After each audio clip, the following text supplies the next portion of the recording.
पुनर्जन्म सच है कि झूठ? पुनर्जन्म की याद कुछ लोग करते हैं, ये क्या बात है? पुनर्जन्म एक तथ्य है, सच्चाई है। पुनर्जन्म तो प्रत्यक्ष हो रहा है, जन्म रहे हैं लोग, मर रहे हैं। जो जन्मता है वही तो मरता है, जो मरता वही तो जन्मता है। तारे नहीं दिखाई देते हैं, तारे इस समय नहीं दिखाई देते हैं। सूरज डूबेगा, अंधेरी आएगी, तारे दिखाई देंगे। सुबह नहीं दिखाई देंगे तो सब लुप्त नहीं हो गए, और शाम को नया पैदा होके नहीं आए, वही तारे हैं। दिन में नहीं दिखाई देते, रात में दिखाई देते हैं। वही पानी है, बरसता है, सूख जाता है, फिर भाप बन करके आकाश में चला जाता है। आकाश समुद्र है। वेदों में आकाश को समुद्र कहा गया, क्योंकि सूक्ष्म पानी आकाश में भरा रहता है और उसी में मंथन हो करके बादल बनते हैं, फिर बरसता है। पानी जो सूख गया वो नष्ट नहीं हो गया, कण कण अलग हो गए, और वर्षा हुई तो पानी नया बना नहीं है, वही इकट्ठा होके आ गया। निरंतर परिवर्तन है। जो जन्म लेता वही मरता है, जो मरता वही जन्मता है। जड़ चेतन दो सत्ताएं हैं, इसको समझो। एक जड़ है, एक चेतन है। चेतन उसे कहते हैं जो खुद को जाने और दूसरे को जाने। जड़ उसे कहते हैं जो खुद को न जाने और दूसरे को भी न जाने। मिट्टी, पानी, आग, हवा, आकाश, ये पांच तत्व भारतीय परंपरा में कहा जाता है। आकाश शून्य है, आकाश कोई पदार्थ नहीं है। आकाश में अणु परमाणु नहीं है, आकाश में क्रिया नहीं है, आकाश में कोई परिणाम नहीं होता है, क्योंकि वो द्रव्य नहीं है। आकाश शून्य को कहते हैं। मिट्टी, पानी, आग, हवा, ये चार द्रव्य हैं। इनके परमाणु हैं, कण हैं, क्रिया है, इनका परिणाम फल होता है कुछ। तो तत्व मिट्टी, पानी, आग, हवा, ये जड़ है। इन्हीं का समुच्चय रूप, समूह रूप प्रकृति कहलाता है। वैज्ञानिक लोग oxygen, hydrogen, nitrogen, phosphorus, radium, बहुत तत्व कहते हैं, 100 से अधिक। लेकिन वे भी चार में विभाजित करते हैं, समाहार करते हैं: ठोस, तरल, वायव्य, अतिवायव्य। तो जो कुछ ये जड़कणों का पसारा है, प्रकृति का स्वरूप ये जड़ है। और आप चेतन हैं। आप खुद को जानते हैं, दूसरे को जानते हैं। जानने वाला चेतन है। चेतन जड़ से नहीं बना है और जड़ चेतन से नहीं बना है। जड़ से जो बनेगा वो जड़ रहेगा, वो चेतन नहीं हो सकता है। और चेतन कभी जड़ नहीं हो सकता है। जड़ विकारी है, चेतन निर्विकारी है। चेतन में कोई परिवर्तन और विकार नहीं आता है, और जड़ विकारी है, उससे कार्य पदार्थ बनता है। इसलिए जड़ चेतन दोनों नित्य है। चेतन भी अमर है, जड़ भी अमर है। बस फर्क यही है कि जड़ में विकार होता है, परिवर्तन होता है, कार्य बनता है, पदार्थ बनता है, और चेतन में कोई विकार, कार्य बनने का कुछ प्रक्रिया नहीं रहती, वो केवल निर्विकार रहता है। शुद्ध सत्ता चेतन और जड़, ये दो हैं। जड़ चेतन के संयोग से जीवन है। चेतन अलग हो जाए, जड़ अलग हो जाए, जीवन खत्म हो जाएगा। चेतन अगर न हो तो शरीर में ज्ञान करने वाला कोई नहीं है।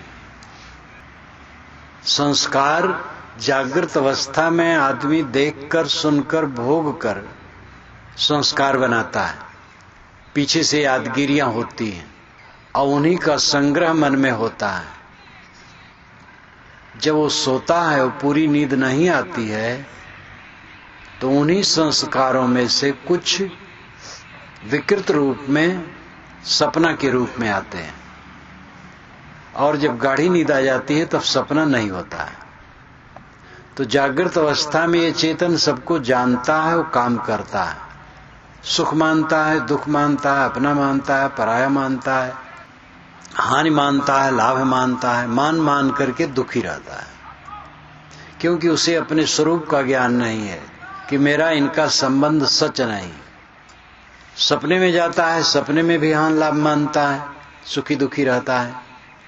गाढ़ी नींद में जाता है तो वहां सुखी दुखी नहीं रहता है, शांत रहता है, क्योंकि वहां मन और इंद्रियां एकदम शांत हो जाते हैं, तो दुनिया का कोई भान नहीं रहता है और संस्कारों का भी प्रतिबिंब उसके सामने नहीं आता, इसलिए सपना भी नहीं होता है। तो गाढ़ी नींद में स्थिर सुख है और उसको जानता है। जागृत अवस्था में ये जगत को जानता है, स्वप्न अवस्था में आभास को जानता है, जो सपने का आभास है, यानी वासनाओं का आभास है, और गाढ़ी नींद में अभाव को जानता है, कुछ नहीं जाना। तो इस प्रकार तीनों अवस्थाओं में जो ज्ञाता है, जानने वाला है, वो चेतन आत्मा है, वो आप है। सबकी बुद्धि में अंतर है, कोई प्रतिभावान है, कोई प्रतिभाहीन है। 20 वर्ष का युवक, उससे जब पूछा 2 और 5 कितना होता तो नहीं बता पाया। सुंदर नौजवान, ऐसी उसकी बुद्धि कुंद थी। और उसी का भाई तेज तर्रार। इस प्रकार बुद्धि का अंतर, शरीर के गठन में अंतर, कोई रोगी है जन्म से, कोई जन्म से निरोगी है और जीवन भर प्राय निरोगी रहता है। धन निर्धन की बात ये कही जा सकती है कि अर्थव्यवस्था की गड़बड़ी से कोई धनी है, कोई निर्धन है, लेकिन प्रतिभाहीनता और प्रतिभा, ये किसकी व्यवस्था की गड़बड़ी है? कोई समाज और सरकार की व्यवस्था की गड़बड़ी नहीं है। एक प्रतिभावान है और एक प्रतिभाहीन है, बुद्धिहीन है। एक शरीर से दुर्बल है, एक शरीर से बलवान है। अगर ये कहा जाए नहीं तो खाने पीने की व्यवस्था हुई इसलिए बलवान रहा।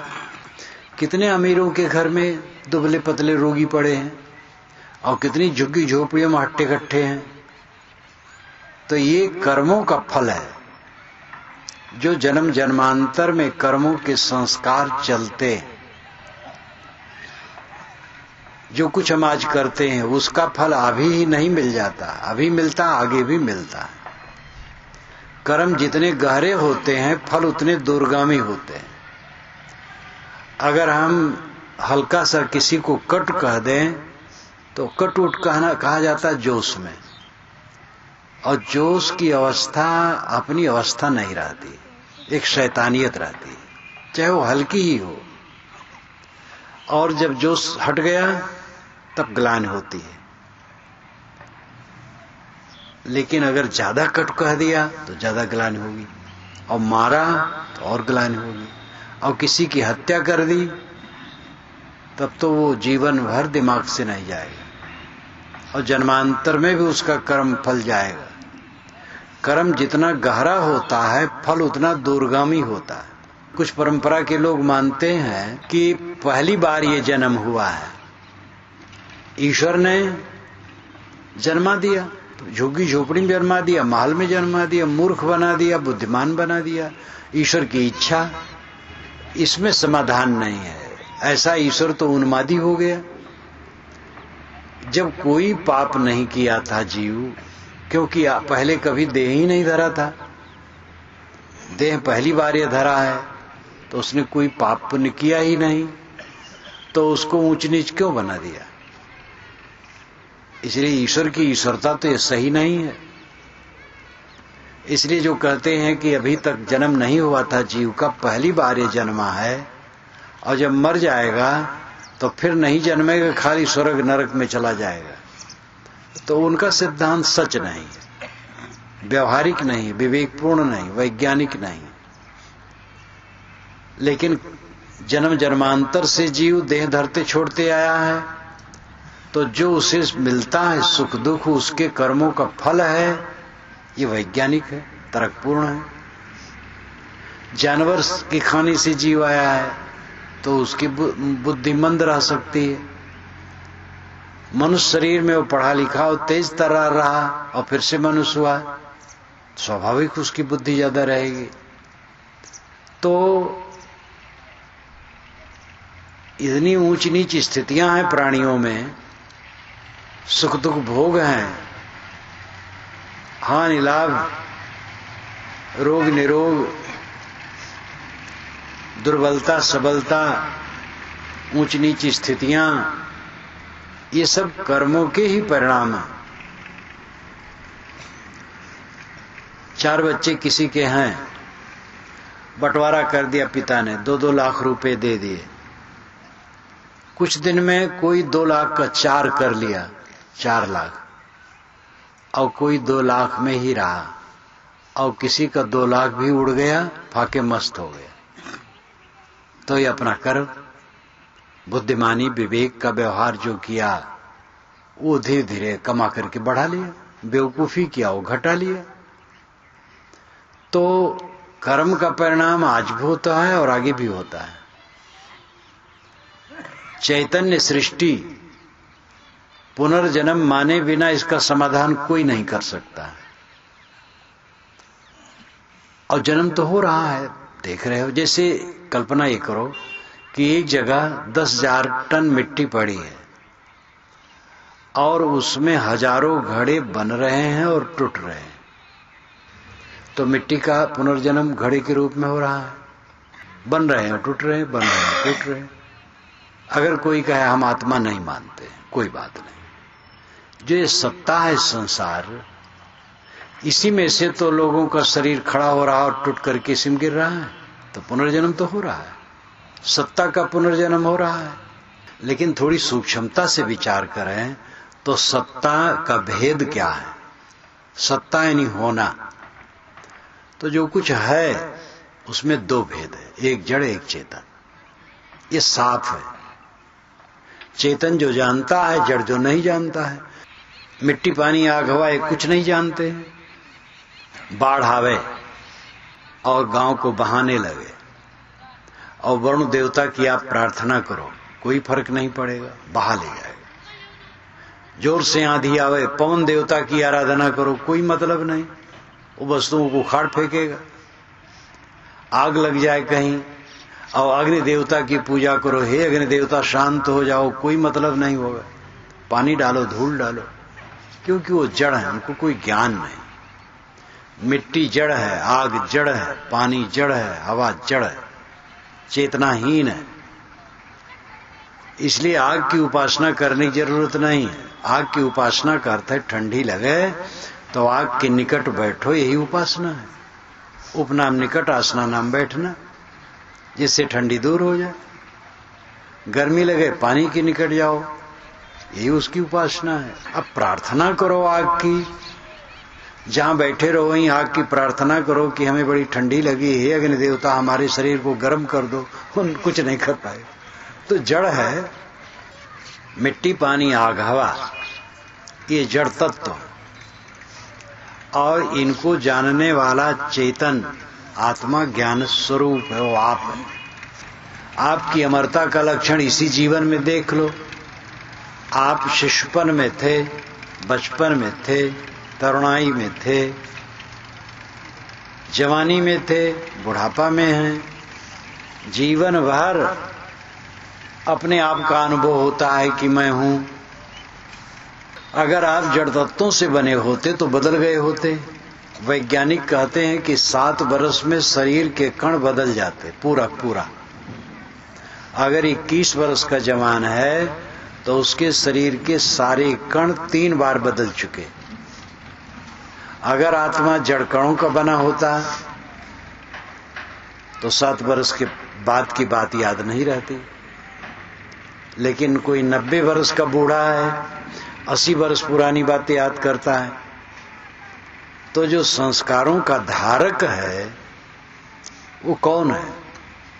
जो संस्कारों को धारण करता है, स्थिर रखता है, वो कौन है? वो आत्मा है, चेतन है। कोई 80 वर्ष का आदमी 70 वर्ष के बाद जब कहीं जाता है तो कहता है मैं 70 वर्ष पर यहां आया हूं। और यहां तो ये गलियां सब बदल गई, मकानात बदल गए। जब मैं आया था उस जमाने का कोई आदमी नहीं दिखाई देता है। तो 70 वर्ष पुरानी बातें याद करता है, 40-50 वर्ष पुरानी बातें तो कई जगह में मुझे ही होता है। 50 वर्ष के बाद वहां गया तो बड़ा अंतर देखा। तो इस प्रकार जो स्मरणों का धारक है वो अस्थाई तत्व है, वो आत्मा है, चेतन है, आप है। पुनर्जन्म एक सच्चाई है। जहां तक पुनर्जन्म की याद की बात है, मुझे याद नहीं, इसलिए मैं नहीं कह सकता हूं कि मुझे याद है पहले मैं कहां जन्मा था। और दूसरे लोग जो कहते हैं कि मुझे याद हुआ है, ऐसे किसी याद करने वाले का मेरा साक्षात्कार नहीं हुआ है कि मैं उसकी कसौटी करूं। मेरे आसपास में कोई हो कहे कि मुझे याद हो गया है पुनर्जन्म, तो उसकी परीक्षा करूं, ऐसा मुझे चांस नहीं पड़ा। तो जिनको याद हुआ है उनकी मैं परीक्षा नहीं कर सका, संपर्क नहीं हो सका, और मुझे याद नहीं है, इसलिए उसके विषय में कुछ नहीं कह सकता। अगर कोई कहता है कि किसी को याद हुआ है तो बढ़िया है, जो विचार मैं कह रहा हूं उसकी सिद्धि और हुई। लेकिन अगर वो अपना नाम बढ़ाने के लिए ऐसा किया है या आर्थिक लाभ के लिए किया है, पूजा भी चढ़ने लगती है। जब ये बवाल करो, एक बच्चे को बैठा दो और कहीं पटा दो दूसरे गांव में 50 कोस की दूरी पर, दोनों बातचीत कर लो, और ये जाए और वहां एक बुढ़िया को कहे मेरी पत्नी रही पहले जन्म की, मेंबर के वहां गया हूं, भी जन्मा हूं, 10 वर्ष का हूं, और कई बात बैठा लो चुपचाप, फिर घोषित करो, फिर हल्ला हो, और ऐसे लड़के बैठा दो, फूल वूल चढ़ा दो, फिर तो पूजा चढ़ने लगेगी। पैसे का लाभ होगा। कुछ लोग पैसे का लाभ नहीं चाहते हैं, प्रसिद्धि चाहते हैं, तो प्रसिद्धि होगी। तो ये सब गलत है। झूठ बात का प्रचार करना गलत है। अगर कोई इस ढंग से झूठाई का प्रचार करता या पुनर्जन्म सिद्धांत सिद्ध करने के लिए ये झूठाई का प्रचार करता तो भी गलत है। मुझे याद नहीं है कि मैं पहले जन्म में कहां था, और जिसको याद हुआ है उससे मेरा संबंध नहीं हुआ, तो इसलिए मैं उसमें कुछ नहीं कह सकता हूं। अब ये कह दूं कि नहीं, जितना जो कहीं कोई याद किया झूठ है, तो ये मैं कैसे कह दूं? हो सकता है भाई किसी की याद हुआ हो, लेकिन मुझे तो याद नहीं हुआ है, और जिसको याद हुआ है उसकी कसौटी भी मैंने नहीं की है, इसलिए याद होता है मैं प्रमाणित नहीं कर सकता।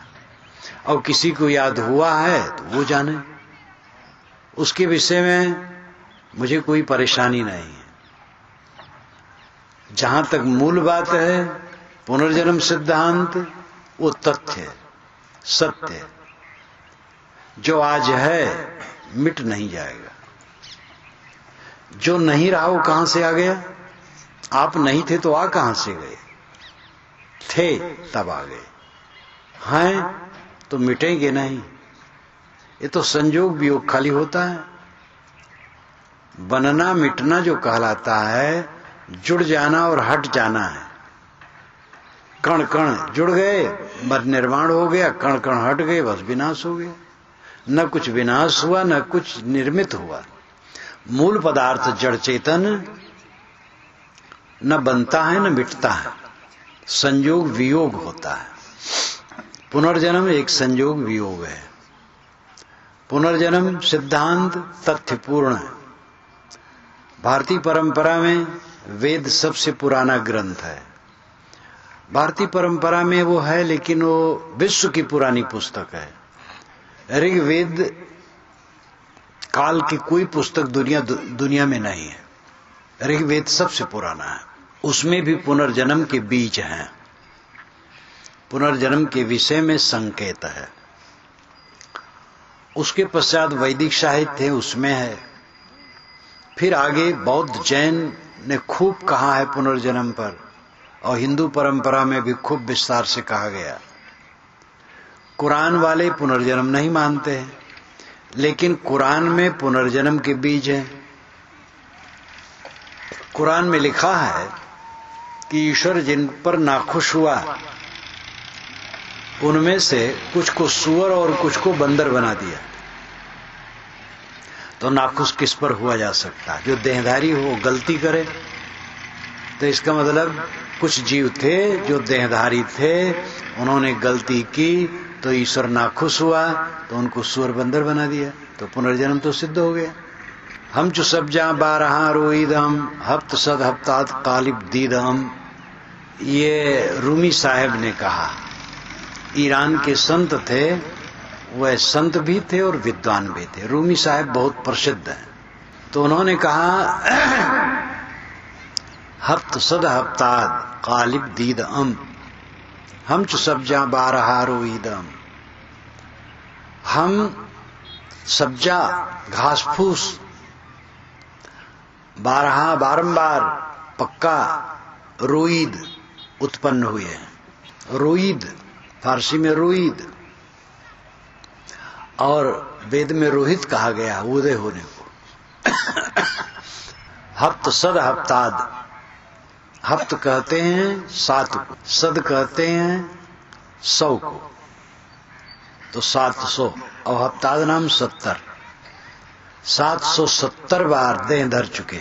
कहीं कहीं पाठ है हफ्त 2 हफ्ताद, तो हफ्त नाम 7, 2 नाम 2, 7 2 नाम 14, हफ्ताद 70, 14 और 70 84, 84 बार जन्म ले चुके। इस प्रकार कुरान और इस्लाम में भी उसके बीज हैं। बाइबल में भी कुछ ऐसे मिलते हैं जहां से पुनर्जन्म का सूत्र खोजा जा सकता है। तो अन्य मत वाले भी ये कहते हैं।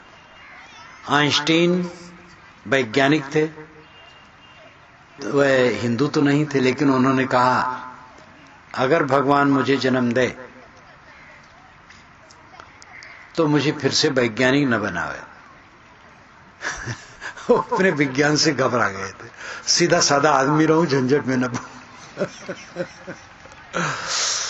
तो ये संभावना की तरफ चित्त तो सबका जाता है। पुनर्जन्म सिद्धांत तथ्य।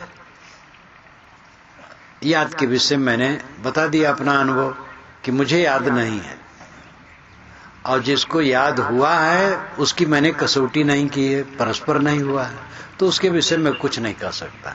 पुनर्जन्म हो चाहे न हो, अब आत्मा हो चाहे न हो, आत्मा तो है ही है, लेकिन मैंने मर जाने के बाद कुल खत्म हो जाए, आत्मा न रह जाए, ऐसे हो खत्म हो जाए। जैसे एक घड़ा हट तोड़ दो कुछ नहीं, तैसे आदमी मर गया, अब आत्मा उत्मा कुछ नहीं, कोई बात नहीं। लेकिन जब तक आदमी है तब तक उसे करना क्या चाहिए? अगर वो चोरी करेगा तो मन खराब होगा, व्यभिचार करेगा तो मन खराब होगा, और पकड़ा जाएगा तो पीटा जाएगा, जेल में भी जाएगा। गलत काम करेगा, खोट काम करेगा तो दुख पाएगा, और अगर उस ढंग से खोट करेगा जो आपराधिक है तो पकड़ करके जेल में भी जाएगा। अगर बाहर से आपराधिक दंडनीय नहीं है तो अपने में भोगेंगे। जैसे आप भोजन करो और लोभ से ज्यादा खा लो तो बाहर से तो कोई जेल में नहीं डालेगा, चाहे जितना खा लो लेकिन अंदर से तो जेल हो जाएगी। ज्यादा खाओ तो 10-15 घंटा परेशान रहोगे। भोजन की मात्रा जितनी ज्यादा रहेगी उतने घंटे परेशान रहोगे। क्रोध से वचन कहोगे, जी जलेगा।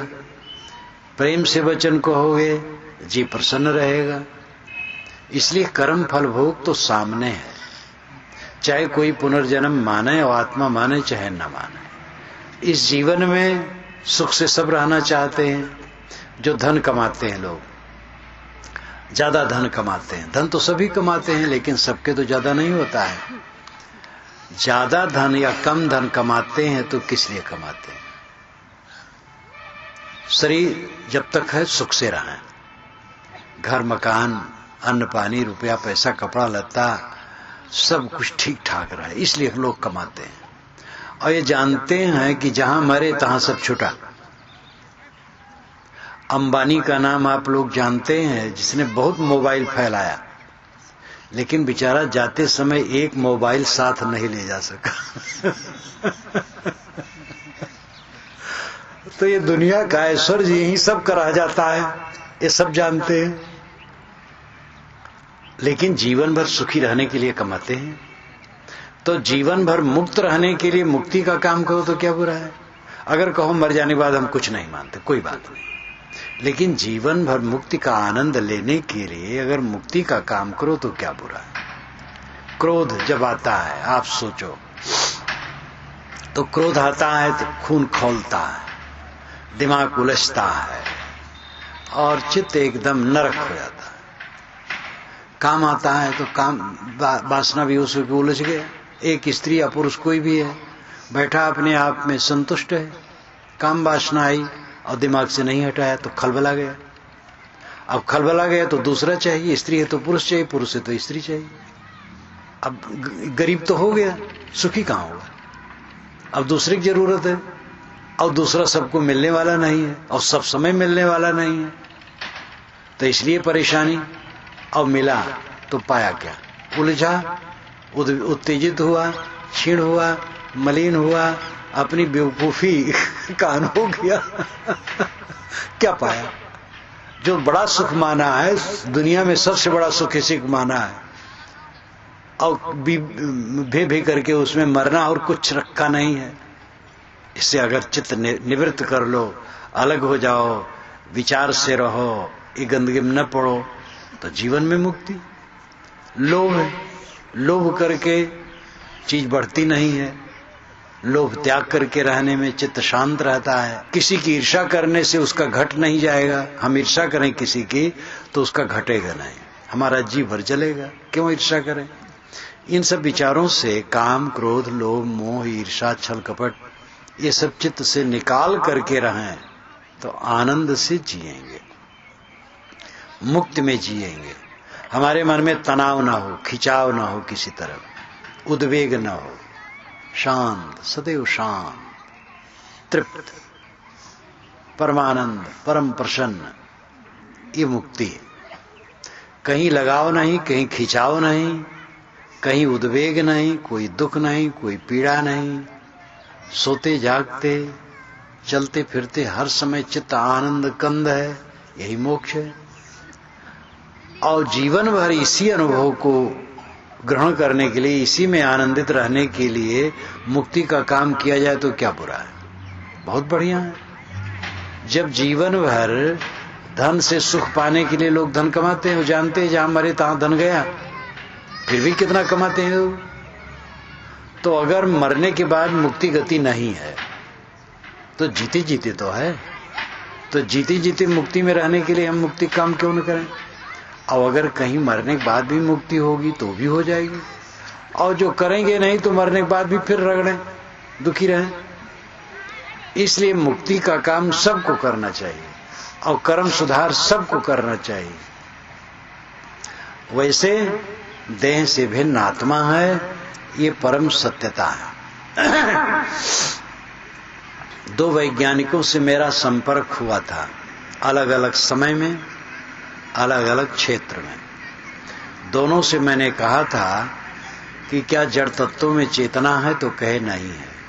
तो मैंने कहा तब उनके कार्यों में चेतना आ सकती है? कहे नहीं आ सकती है। तो मैंने कहा फिर तो चेतना स्वतंत्र है?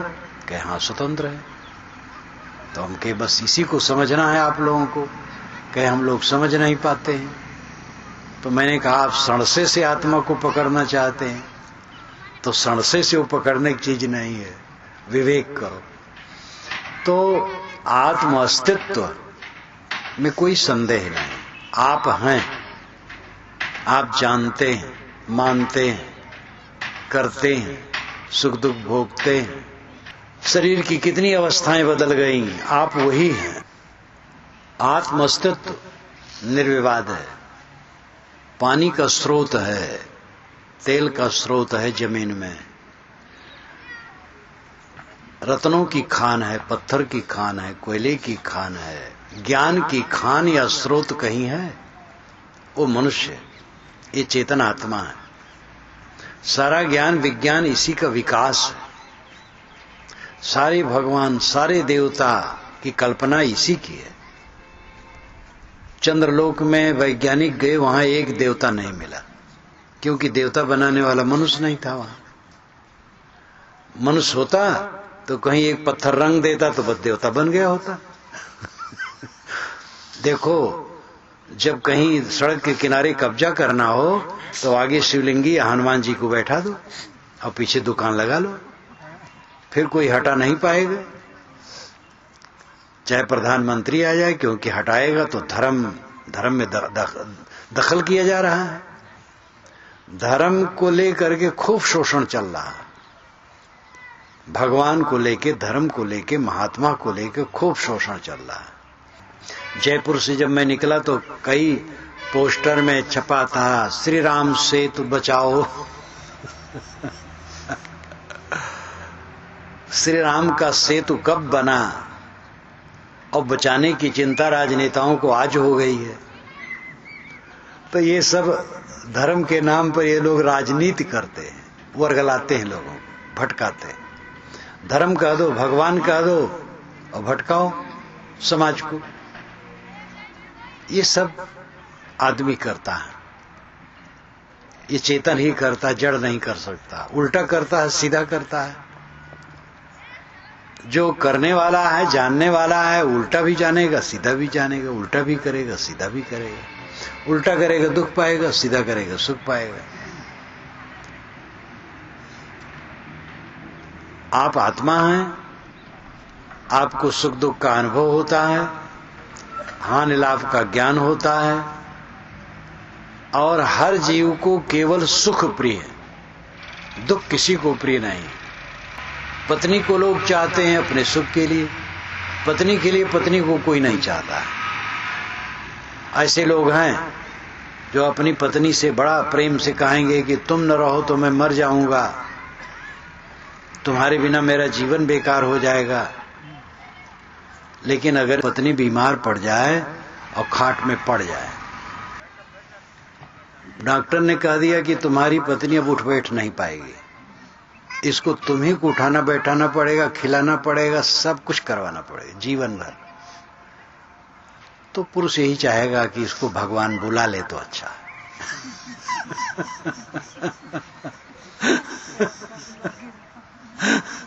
जिसके लिए कहता था तुम मर जाओगी तो मैं मर जाऊंगा, तुम्हारे बिना मैं रह नहीं पाऊंगा, अब वो सोचे चली जाए तो अच्छा।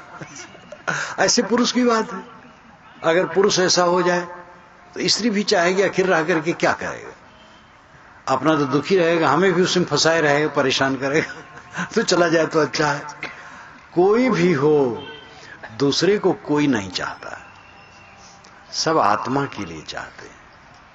वो कहानी याद करें, 100 फीट का ऊंचा टीला था, खड़ा टीला।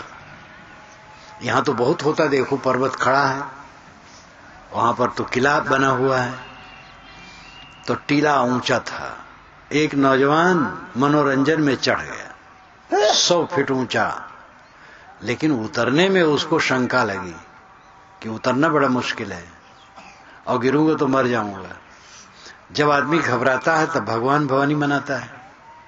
तो हे टीला का देवता, अगर मैं उतर जाऊं प्रसन्नता से तो 100 साधु ब्राह्मण खिलाऊंगा। तब प्रार्थना जब आदमी करता है तो कोई सुनता नहीं, केवल अपने मन में साहस आता है। जैसे अब रात में बाहर गए, जंगल की तरफ अंधियारी है, और आपको भूत का भ्रम हुआ कि भूत आ गया, तो कांप गए। इतने में हनुमान चालीसा पाठ करने लगे, जय हनुमान ज्ञान गुण सागर, जय हनुमान जी महाराज। बस हनुमान जी आ गए तो भूत भाग गया। न भूत आया न हनुमान जी आए, वो भावना है। तो भावना, प्रार्थना उसने किया तो उसको साहस आया, 50 फीट उतर आया। तब उसको लगा कि मैंने जोश में कह दिया, ये 100 साधु ब्राह्मण खिलाना बहुत ज्यादा होता। तो कहा, हे देवता, 100 नहीं, 25 ब्राह्मण 25 साधु खिला दूंगा। जब और उतर आया तो कहा, 50 भी बहुत होता है। तो कहा, देवता मैं घबरा के कह दिया था 5 ब्राह्मण और 5 साधु खिलाऊंगा। जब और नीचे उतर आया तो कहा देवता एक बार और क्षमा कर दो, 1 ब्राह्मण खिलाऊंगा और 1 साधु खिलाऊंगा। जब जमीन पर आ गया तो कहा हे देवता, न इतने ऊंचे कभी चढ़ूंगा न किसी को खिलाऊंगा। तो देवता के लिए भी देवता कोई नहीं चाहता है, सब अपने लिए चाहा जाता है। अपने लिए चाहा जाता है तो अपना आत्मा क्या है उसको पहचानो। सबको जो चाहते हो अपने लिए, आप कौन हो? आप आत्मा स्वयं, चाहे आत्मा कहो चाहे जो कहो, लेकिन आप स्वयं हो।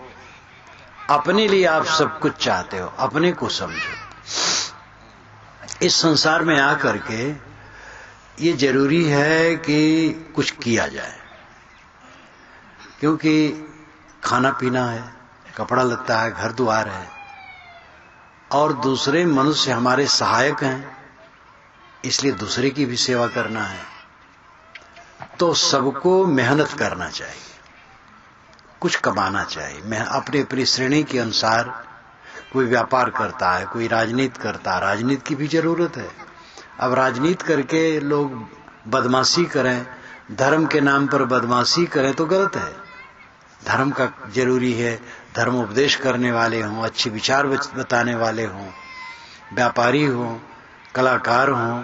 वकील का काम है कि लोगों का समस्या का समाधान करें।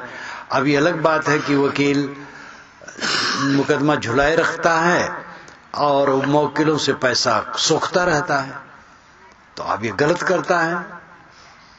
काम है कि वो पैसा ले और सुलझावे, जल्दी से जल्दी मुकदमा सुलझा दे, समाधान करवा दे। तो हर श्रेणी का काम दुनिया में है, और अपनी अपनी श्रेणी के अनुसार आदमी काम करे और जो मिले उसमें संतोष पूर्वक गुजर करे और अपने आश्रयी जनों की सेवा करे और बन सके दूसरे असमर्थ की भी सेवा करे। ये सब करने के बाद जो असली काम है वो है अपने मन को ठीक करना। कमाते आप क्यों हैं? खाने के लिए। और खाते क्यों हैं? जीने के लिए। जीते क्यों हैं? इसका पता नहीं, तो क्या जीवन है? कमाते हैं, खाते हैं, जीते हैं, बस रेंग रेंग के जी रहे हैं। तो जानवर जी रहे हैं, जानवर बल्कि अच्छे हैं, वो परेशान नहीं है। कमाया जाता है खाने के लिए, खाया जाता है जीने के लिए, जिया जाता है सुख से रहने के लिए, और सुख से आदमी नहीं रह पाता है। कुछ लोगों के पास पैसा ज्यादा हो जाता है, धन ज्यादा हो जाता है, तो उनका महल बढ़िया बन जाता है, कार बढ़िया आ जाती है, विदेशी कार भी आ जाती है, हवाई जहाज वाले भी हैं, हेलीकॉप्टर है, स्वयं प्राइवेट उनका हेलीकॉप्टर है, और ऐश्वर्य बढ़ जाता है। लेकिन वे भी सुखी नहीं रहते। जो सामान्य है वो तो सामान्य है, जो ऐसे लोग वो भी सुखी नहीं रहते, क्योंकि मन की उलझन दुख है और मन का शांत रहना सुख है। तो चीजों से मन की उलझन घटती नहीं और बढ़ती है। जितनी चीजें मिलेंगी और संग्रह उनका होगा, उतना चित्त चंचल होगा। जितना व्यवहार बढ़ाओगे चंचल होगे। इसलिए व्यवहार में मर्यादा रखो। भोजन अमृत है, अन्न अमृत है, लेकिन ज्यादा कर ले तो विष है, और एकदम न खाए तो भी विष हो जाएगा, मर जाना पड़ेगा। इसलिए हर जगह संतुलन की आवश्यकता है। व्यवहार करो विवेक पूर्वक, जीवन ऐसा जियो जिसमें सुख हो। सुख मानते इंद्रियों की खुजलाहट को, जैसे काम भोग को सुख मान लिए, जिसके पीछे सारा दुख है। स्वाद में सुख मान लिए, और स्वाद की आसक्ति में पड़ करके ज्यादा खा खा करके बीमारी। ऐसे इंद्रियों की कुलबुलाहट में जो सुख मानते हैं लोग, वही सारा दुख देता है। सच्चा सुख है शांति में, और शांति होती है संयम से। सदगुरु कबीर ने कहा है, सदा रहे सुख संयम अपने, वसुधा आदि कुमारी, अपने पर संयम रखने से सदा सुख रहेगा। वसुधा तो सदा से कुमारी है, वसुधा किसी के न हुई। वसुधा कहते हैं पृथ्वी को, वसु कहते हैं धन को, और धा कहते हैं धारण को। तो वसुधा का अर्थ हुआ जो धन को धारण करे। धन को कौन धारण करता है? पृथ्वी। पृथ्वी से रत्न निकलते हैं, तेल निकलते हैं, पानी निकलता है, और अन्न फल फूल सब कुछ तो ही से निकलता है। इसीलिए सद्गुरु कबीर ने कहा है, सबकी उत्पत्ति धरती, सब जीवन प्रतिपाल। धरती सबकी उत्पत्ति का स्थान है और सभी जीवों का प्रतिपालक है, इसीलिए हम धरती माता कहते हैं। इसलिए धरती को वसुधा कहा गया है। वेद में तो कहा गया है कि धरती माता के खोह में व्यंजन का थाल रखा है, निकालने की समझ होनी चाहिए। मीठी मीठी बात, वेदों में कई ऐसी बड़ी अच्छी अच्छी बातें हैं। मैं कलकत्ता में था तो एक नाई ने कहा, महाराज कलकत्ता में तो रुपया उड़ता है, पकड़ना चाहिए। तो लाक्षणिक कथन है, कहीं रुपया नहीं उड़ता है, मतलब धंधे हैं। बड़े नगरों में धंधे कई होते हैं, तो अकल होनी चाहिए, परिश्रम होना चाहिए, करे तो फिर पैसा मिलेगा। तो ऐसे व्यंजन के थाल धरती माता के खोह में धरा है, ये लाक्षणिक कथन है। इसका अर्थ यही है कि मेहनत करो, धरती से गुजर बसर होगा। लेकिन धरती पर कोई कब्जा करना चाहे तो बस वही गलत हो जाएगा। धरती पर कब्जा किसी की नहीं हुआ, फिर भी कब्जा का अपना महत्व है। जब आप मकान बनाना चाहते हैं तो एक प्लाट खरीदते हैं और अपने नाम से रजिस्ट्री कराते हैं, फिर उसमें बैठते हैं तो कब्जा ही हुआ। कोई मकान अपना है, घुस जाओ तो पीटे जाओगे। इसलिए अपना मकान बनाना पड़ता है और अपना कब्जा, अब रजिस्ट्रेशन जिसका हो गया उसी पर आपको कब्जा करना पड़ता है। यद्यपि जिस जमीन का रजिस्ट्रेशन आपने अपने नाम से करवाया है, अरबों अरबों लोगों के नाम पर उसकी रजिस्ट्री हो चुकी है और अरबों लोगों के नाम पर होती रहेगी। ये पोल पट्टी है उसकी, जो आज हमारी है कल दूसरे की है। लेकिन व्यवहारिक जीवन के लिए जरूरी है, अगर इस वैराग्य वृत्ति से रहे और कहे नहीं तो हम रजिस्ट्री नहीं करवाएंगे, पैसा देके जमीन ले लेंगे, वो बैठ जाएंगे। बैठ जाओगे तो ऐसे लोग होंगे मूर्ख बनाने वाले, अपने नाम से लिखा करके आपको निकाल देंगे। दुनिया में तो दुष्ट भरे हैं। तो कानून कानून की तरह होता है, व्यवहार व्यवहार की तरह होता है। सब झूठा है, झूठ झूठा के डारू मिथ्या या संसार, लेकिन सब झूठा है मान लिया जाए। और मैं कहूं कि भाई मैं सत्संग में नहीं जाऊंगा, सब झूठा है। अब आप लोग बुलाए हैं, यहां से इलाहाबाद गए हैं आपके आदमी और तय हुआ है, अब मैं अपने आसन से यहां बोलने न आऊं और कहूं झूठा है सब, तो ठीक नहीं है। झूठा है, लेकिन झूठा है और फुर भी है। इसलिए साहिब की साखी याद आती है कि है कहो तो है नहीं, नहीं कहा ना जाए, हाँ नाही के बीच में साहिब रहा समाये। अगर कहो है तो है नहीं, अगर मैं कहूं समाज ये है तो साहिब कहते है नहीं। अभी कुछ मिनट में उठ जाएगा, कहां है? लेकिन अभी बैठा है तो नहीं कहते नहीं बनता है तो हाँ नाही के बीच में साहिब रहा समाये। ज्ञानी है हाँ नाही के बीच में रहता है भी और नहीं भी। हमारा शरीर है, कैसे कहें नहीं है? भूख लगती है, प्यास लगती है, ठंडी लगती है, गर्मी लगती है, इसकी रक्षा करनी पड़ती है।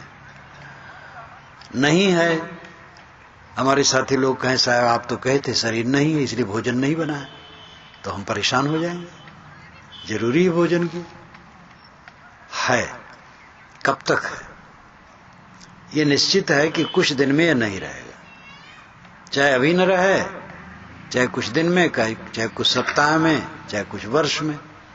एक कुछ वर्षों में तक तो जाना है इसको, और जब जाएगा तो कब तक के लिए जाएगा? सदा के लिए। इस पर विचार करो। है थोड़े समय के लिए और नहीं है सदा के लिए। है कण बरोबर और नहीं है पर्वत बरोबर। है पर हमारा ध्यान है, नहीं पर ध्यान ही नहीं है। ये घर द्वार धन संपत्ति मठ आश्रम जो मिला है, बस हरदम ही सोचते मिला है, मैं ऐसा हूं, मेरा इतना है। ये ध्यान ही नहीं देते मेरा कुछ नहीं है। सुबह शाम अकेले में बैठ करके ये सोचो कि मेरा कुछ नहीं, मैं किसी का नहीं हूं, मेरा कोई नहीं है और मेरा कुछ नहीं, ये सोचो तो मन का मोह घटेगा, मन हल्का होगा। व्यवहार की मधुरता के लिए ये मानना पड़ेगा आप मेरे हैं, मैं आपका हूं। लेकिन परमार्थ की दृष्टि से ना आप मेरे हैं ना मैं आपका हूं। पति पत्नी भारतीय परंपरा में कहते हैं जो आज पति पत्नी आगे भी रहेंगे पति पत्नी, इसलिए जोड़ा बना रहेगा, पहले से आता है जोड़ा बना रहेगा। ये प्रेम बढ़ाने के लिए। पत्नी मर गई और 20 वर्ष के बाद पति मरा, और पत्नी को तो फिर से शादी हो गई होगी कहीं, और जो मरे हैं ये बाबा वहीं शिष्य बन करके कहीं के कर रहे होंगे जन्म करके, तो कैसे उनकी शादी होगी उसके साथ? 20 वर्ष की युवती के साथ 1 वर्ष के बच्चे की शादी कैसे होगी? तो पति पत्नी सब सदा साथ रहते हैं, कुछ नहीं, कोई किसी के साथ नहीं। एक गुरुआ संघात है। अवध क्षेत्र में गुरुआ संघात कहते हैं, यहां भी अपनी भाषा में कुछ कहते होंगे। गायें सुबह निकाल करके गांव के बाहर मैदान में खड़ी कर दी जाती है। सब अपनी अपनी गाय ला करके खड़ी कर देते हैं। ग्वाला अपनी गाय लेके पहले पहुंच जाता है मैदान में, तो सब अपनी गाय ले करके वहां खड़ी कर दी और चले आए।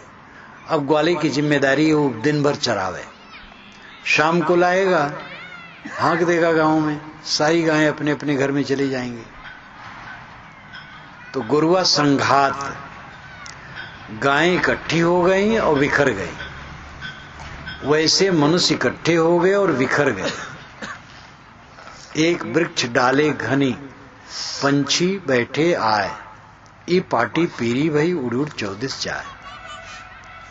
एक वृक्ष में बहुत सी शाखाएं होती हैं, उन शाखाओं पर बहुत पक्षी आकर के बैठ जाते हैं, लेकिन ई पाटी पीरी भई, यानी प्रातःकाल का समय आया, पूरब तरफ उजेला होने लगा, उड़ उड़ 14 जाए, पक्षी उड़ उड़ करके चारों दिशा में चले गए, कोई किसी के साथ नहीं।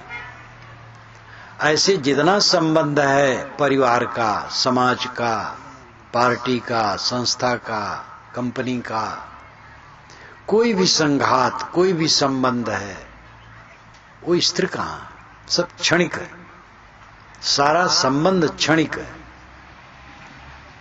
इस पर आदमी सोचता नहीं, बस मोह मोह मोह।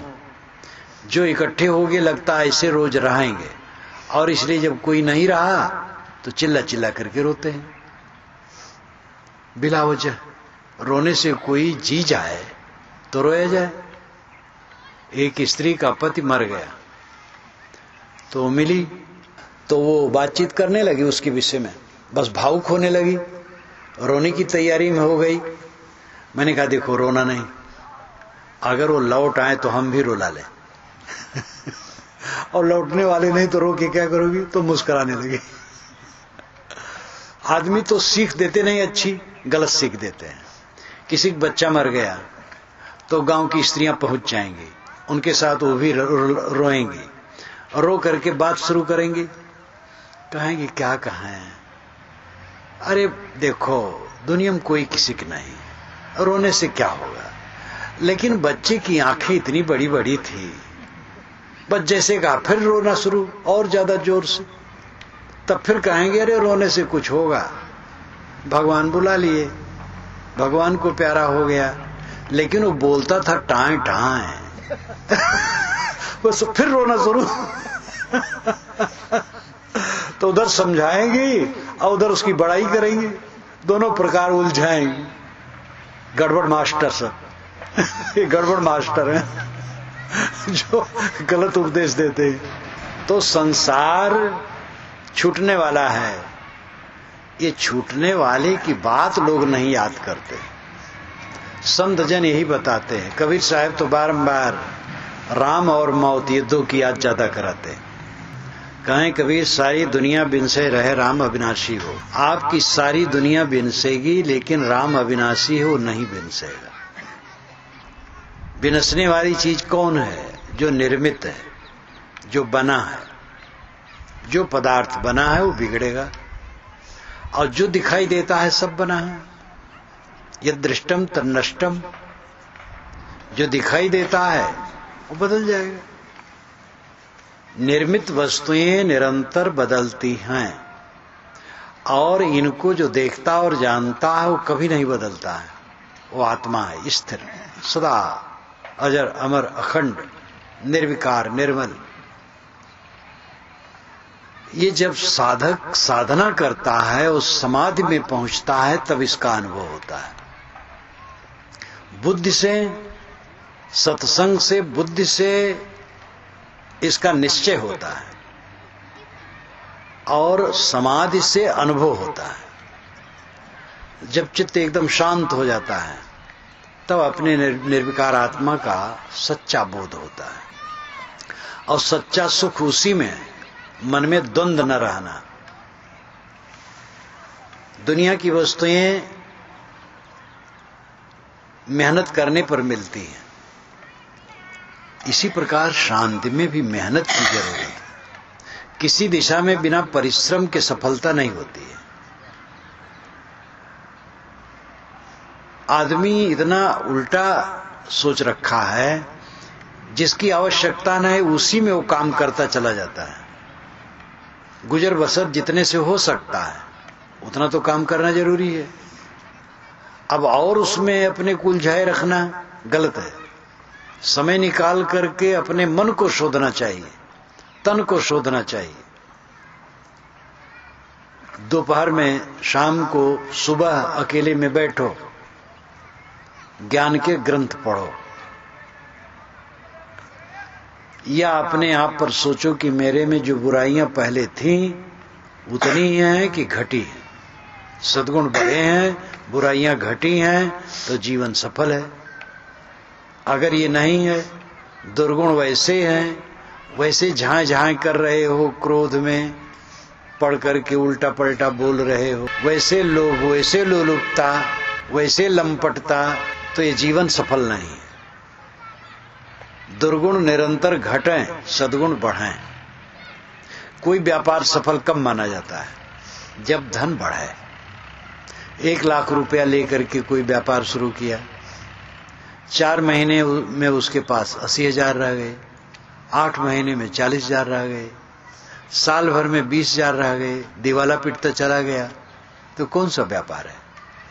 1 लाख पूंजी बनी रहे, मुनाफा बढ़े, थोड़ी थोड़ी मुनाफा बढ़ता जाए, तब व्यापार की सफलता है। जीवन एक व्यापार है, सबसे उत्तम व्यापार, सभी व्यापारों का फल ये व्यापार है, मनुष्य जीवन का। इसमें सुख निरंतर बढ़ता जाए। बचपना में सरलता रहती है लेकिन बोध नहीं रहता, इसलिए बच्चे थोड़े में रोने लगते हैं, परंतु सरलता से वे सुखी रहते हैं, प्रसन्न रहते हैं। जवानी आने पर समझ तो बढ़ जाती है, बोध हो जाता है व्यवहार का, लेकिन सरलता मिट जाती है। इसलिए बचपना का आनंद, बचपना की निश्चिंतता जवानी में नहीं रह जाती। जवानी में वासनाएं उठने लगती हैं, जवानी में कुछ प्रसन्नता जो रही अधेड़ अवस्था में उड़ जाती है। अधेड़ अवस्था में चिंता, ज्यादा चिंता, जर्जरता में आकर के और दुख, तो दुख बढ़ता चला गया, सुख नहीं बढ़ा, इसलिए जीवन निष्फल गया। जीवन की सफलता है बचपना की सरलता जीवन में बनी रहे। और जवानी में जो समझ हुई उस समझ का उपयोग हो। जवान को समझ तो हो जाती है लेकिन अनुभव नहीं रहता है। जवान कल्पना करता है कि सुख आएगा, अभी तो नहीं मिला लेकिन आगे आएगा। बूढ़े तो जान गए हैं सुख कुछ नहीं। ये बूढ़े लोग जवानों को क्यों नहीं बता देते हैं? लगता बूढ़ों को ईर्षा है जवानों से कि हमें नहीं कोई बताया, हम इनको क्यों बताएं, ये भी भटके। और जवानों को कोई बतावे तो ये जवान मानेंगे थोड़े, सोचेंगे ये तो आनंद ले लिया, हमें भटका रहे, इसलिए कोई मानने वाला भी नहीं है। तो जवानी में अनुभव नहीं रहता है, भावुकता रहती है। बूढ़े को अनुभव हो जाता है कि दुनिया खट्टी है। लेकिन तो जब अनुभव हो तो वैराग होना चाहिए, तो वैराग नहीं होता, खींच होती है। सबसे खींचता है बूढ़ा। 4 बूढ़े इकट्ठे होंगे तो अपने बच्चों की निंदा शुरू करेंगे,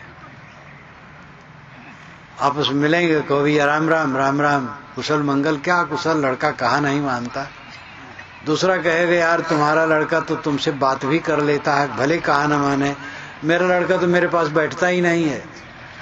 तो सब अपने अपने बच्चे की बुराई करेंगे। अये माताएं अपने बहुओं की बुराई करेंगी। तो बहू बेटों की जितनी बुराई करोगे उतने गड़बड़ और होता जाएगा, समझ लेना। ये बहुएं बनेगी मलकिन और तुम बूढ़ी होकर के किनारे हो जाओगी, तब सब कसर निकालेगी वो। इसलिए बहुओं का आदर करो, बहुओं को प्यार दो। बहुएं बेटियां, तुम्हारी बेटियां चली जाएंगी अपने ससुराल और वो कभी आएंगी 1-2 दिन के लिए, बस तुम्हारे साथ रहने वाली बहू है। इसलिए बहू सच्ची बेटी है। बहू को बेटी मान करके प्यार करो, और बेटा तो बेटा है ही है। आपस में बैठो तो ये न अपने बच्चों की निंदा न करो। अगर बच्चा नहीं भी मानता है तो कहो मानता है, सेवा नहीं करता तो भी कहो सेवा करता है, तो थोड़ा कर भी देगा। और जब नहीं करोगे तो गड़बड़ होता चला जाएगा। बच्चे सेवा कर दे धन्यवाद दो, न सेवा करे तो भी धन्यवाद दो। शिकायत न करो, शिकायत से शिकायत बढ़ती है। निंदा करने से मन और उखड़ता है। इसलिए प्रेम का वातावरण उत्पन्न करने की चेष्टा करो। गुजर बसर की चीजें होती हैं और गुजर बसर के कायदे होते हैं, थोड़ा ध्यान दीजिए। जीवन जीने की चीजें और जीवन जीने के कायदे। जीवन जीने की चीजें क्या हैं? अन्न, कपड़े, बर्तन, पानी, मकान, सवारी और भी चीजें हैं, और रुपया पैसा लेने देने की चीजें। ये सब जीवन जीने की चीजें हैं, इनकी जरूरत है, इनको पैदा करो। लेकिन जीवन जीने के कायदे क्या हैं, नियम क्या हैं? क्षमा करना। आसपास के लोगों से गलती हो जाए तो गांठ मन में न बांधो, क्षमा करो। गलती आदमी जब करता है तो जोश में रहता, होश में नहीं रहता है, इसलिए उसको क्षमा कर देना चाहिए। अगर कोई कुटिल है, जोश तो उसको नहीं है, कुटिल है, षड्यंत्रकारी है, तो उससे दूर रहो। ऐसे आदमी कभी कभार जीवन में मिलते हैं। आपके परिवार के लोग सब कुटिल नहीं हैं, सब षड्यंत्रकारी नहीं हैं। आपके समाज के लोग, कंपनी के लोग, पार्टी के लोग सब षड्यंत्रकारी नहीं हैं। असावधानी, अहंकार, अज्ञान से त्रुटियां हो जाती हैं। तो साथी बराती से त्रुटि हो जाए या किसी से हो जाए तो गांठ न बांधो, क्षमा कर दो। अपने से गलती हो जाए क्षमा मांग लो, संतोष से रहो। जो वस्तुएं मिले उतने में बहुत समझो। दूसरे के स्वागत कक्ष, ड्राइंग रूम की नकल न करो। अपना घर अपना राजमहल है, झोपड़ी राजमहल है। रोटी नमक मिल जाए बहुत है, और बढ़ जाए तो दाल रोटी भी खाओ, और बढ़ जाए तो सब्जी और घी भी खाओ, घट जाए तो फिर नमक रोटी से काम चला लो। नमक रोटी तो चाहिए और मिल जाएगा। दूसरे की नकल न करो। जो उपलब्ध हो संतोष, धीरज, सुख दुख में धीरज, हानि लाभ में धीरज रखो। अपना पराया संसार में व्यवहार में होता है। अपना पराया का जो उचित व्यवहार है करो, अवंत में समझो कुछ अपना नहीं। एक दिन जाए लंगोटी झारी बंदा, पहले से कमर कस के तैयारी रखो। उसकी याद रखो। मरने की लोग याद नहीं करते हैं, विवाह की याद करते हैं, जन्म की याद करते हैं। जन्मदिन तो मनाया ही जाता है, अब विवाह दिन मनाना भी शुरू हुआ है धनियों में। एक 85 वर्ष का बुढ़वा विवाह दिन मना रहा था तो लोग कहते थे कि मूर्खता दिवस मना रहा। विवाह को याद करना चाहिए, जैसे एक बोतल और शराब पी लो। अरे मौत की याद करो, जिससे नशा घटे और चित्त में सुधार हो। और अब वही अंतिम द्वार है मौत, उसी से निकलना है। और उसकी यादें नहीं, जब उसकी याद नहीं होगी तो राम की याद नहीं होगी। जो मौत की याद करेगा वो राम की याद करेगा। राम अंतरात्मा है। राम कबीर साहब जिसको कहते हैं वो राम दशरथ पुत्र में भी था और दशरथ में भी था, रावण में भी था, हमारे में भी है, आप में भी। कबीर का राम सार्वभौमिक है। राम रमेते कुकुरी पूता, साहब कहते राम तो कुकुरी की पूत में भी रमा है। तो सब घट में जो रम रहा है वो राम। आप राम हैं, दूसरे राम हैं, सबके साथ सुंदर बर्ताव करो। राम राम से छुटेगा नहीं, यानी अपना अंतरात्मा से कोई छुटेगा नहीं, अलग नहीं होगा। दूसरे सजात राम है वो तो अलग है, लेकिन मेरा राम, मेरा अंतरात्मा, मेरा स्वरूप, मेरा आत्मा मुझसे अलग नहीं हो सकता है। इसलिए अंत में अंतरात्मा में संतुष्ट होना जीवन का फल है। उसके लिए ध्यान समाधि करो। अकेले में बैठो, हल्का पेट रहे, जब स्वस्थ, सुबह का टाइम बढ़िया होता है। अगर आप शौच मंजन स्नान करके बैठे तो और अच्छा है। और कारणवश आपको शौच अगर जल्दी नहीं होता है तो ऐसे हाथ पैर धो करके बैठ जाओ और अपने मन को किसी एक बिंदु पर रोको। जैसे आंखें बंद कर लिए तो बंद आंखों में अंधकार प्रकाश जो दिखाई दे उसी में मन को रोको। सांस अपने आप आती जाती है, सांस पर मन को रोको। सांस की याद करो और कुछ न याद करो। हृदय में एक बिंदु की कल्पना कर लो, उसमें मन टिकाओ। तो ये सब मन रोकने के एक साधन है। अंतिम ध्यान है कुछ न सोचना। बैठे और मन को आर्डर दिए कुछ मत सोचो और सोचना बंद।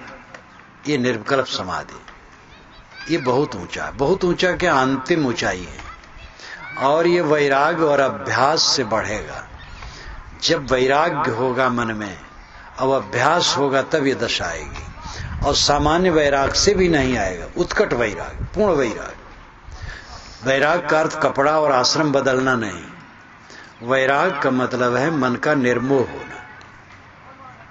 जब मन अनासक्त होगा जब सब तरफ से, अब अभ्यास होगा तब ये दशा आएगी।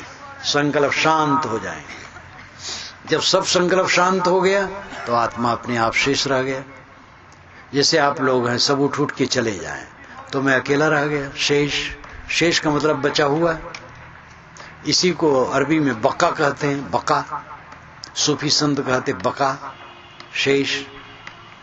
तो आत्मा ही बाकी रह जाता है, शेष रह जाता है। वो आत्मा ही राम है, वही परमात्मा, वही ब्रह्म है। उसी के लिए जो शब्द कहना चाहो, अल्लाह, खुदा, कुछ कह लो। ये आत्मा के अलावा कहीं कोई परमात्मा मिलने वाला नहीं है। वेदों में तो कहीं नहीं लिखा है कि परमात्मा बाहर से मिलता है। शास्त्रों में कहीं नहीं लिखा है। ये पुराणों में ज्यादा लिख डाला गया है, जंजाल। और कबीर साहब तो बारंबार इसको कहते हैं, घट का पट खोलो, अंदर में तुम्हारे बैठा हुआ आत्मा रूपी परमात्मा का साक्षात्कार करो। इसलिए अपने आत्मा को पहचानो, अपने आत्मा में लौटो। ये अंतिम काम है। तो कमाना है खाने के लिए और खाना है जीने के लिए, और जीना है सुख से रहने के लिए। सुख से रहने की परिभाषा यह न करो कि मकान बढ़िया बना लिए, गाड़ी हो गई, बाल बच्चे हैं तो सुख से रह रहे। ये ठीक है तो बाहरी चीज है, और इतने से सुख मिलने वाला नहीं है। सुख मिलेगा जब मन में शांति होगी। मन में शांति होगी जब मन का कूड़ा कचरा निकाल फेंकोगे। काम, क्रोध, लोभ, मोह, राग, द्वेष सारे विकारों से दूर हो जाओगे, तब मन निर्मल होगा। निर्मल मन में शांति आएगी और तब सच्चा सुख होगा। अगर कोई पुनर्जन्म और आत्मा न माने तो भी ये काम करना चाहिए उसको, क्योंकि जीवन भर सुखी रहेगा इससे। और मर जाने के बाद कहीं आत्मा रहे ही तो उधर भी बेड़ा पार है, और जो नहीं करेगा तो आज ही डूबा है, फिर दुखी ही रहेगा। ये पुनर्जन्म सच है, कर्म फल भोग सच है, वासना त्याग से शांति और मोक्ष मिलता है, ये भी सच है। इसको समझ करके इस दिशा में अपना अपना काम करो। इसी के साथ मैं वाणी को विराम देता हूं।